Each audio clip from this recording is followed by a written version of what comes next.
وہ مر گئے غریب، روتی تھی کربلا اے نہر القما، اے نہر القما، اے نہر القما۔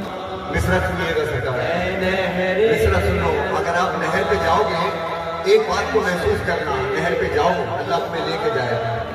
اے نہر القما، اے نہر القما، کہ مشکیزہ جس کے ہاتھ میں تھا دوش پر گلا، ساحل پہ تیرے آئے تھے عباس کے قدم، عباس کے قدم، رتبہ تجھے ملا اے نہر القما، اے نہر القما، پیاسا تھا تیرے سامنے، بولو پیاسا تھا تیرے سامنے، قربا رسول کا اے نہر القما۔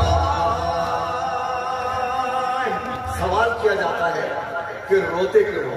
سوال کیا جاتا ہے روتے ہوئے۔ ارے رسول اللہ صلی اللہ علیہ وسلم کی نالین مبارک بھی کہیں دیکھنے کو مل جائے تو لوگ چومتے ہیں کہ نہیں؟ وجہ یہ کہ فرات کے کنارے ان کے نواسے کو مار دیا جائے، ان کی بیٹیوں کی چادریں چھین لی جائیں، خیمے جلا دیے جائیں۔ غم ہے تو روتے ہیں، غم ہے تو روتے ہیں، دل ہے تو روتے ہیں۔ لیکن جب کربلا مقتل حسین بن گئی، وہاں سنو آ کر کے، جہاں یہ کلام میں نے پڑھا آ کر کے، یہ عام کلام نہیں ہے، وہاں سنو، فرات کے کنارے بیٹھ کے لکھا ہے یہ کلام اور بیٹھ کے پڑھا ہے۔ میں آپ کو سفر کرانا چاہتا ہوں اپنے ساتھ۔ نوخانی برائے نوخانی نہیں، نوخانی وہ ہے جو اہل بیت کے قریب رہ کر کے کی جائے، محسوس کیا جائے کہ کہیں مالک حیدر بیٹھے ہوں گے، کہیں میرا چوتھا امام بیٹھا ہوا ہوگا، کہیں میرے حضرت گل بیٹھے ہوں گے، کسی نوجوان کے برابر میں علی اکبر بیٹھے ہوں گے۔ یہ سوچ کے آیا کرو مجلس حسین کے اندر۔ اب فرات کے کنارے بیٹھے ہیں تو فرات سے ایک گلہ ہے کہ جب کربلا مقتل حسین بن گئی، مقتل میں جب شام ہوئی تو پھر شام غریبہ آئی۔ شام غریبہ میں علی کی بیٹیاں خاک پر بیٹھی ہوئی کہ ایک بے کسی سی اہل حرم پر تمام تھی،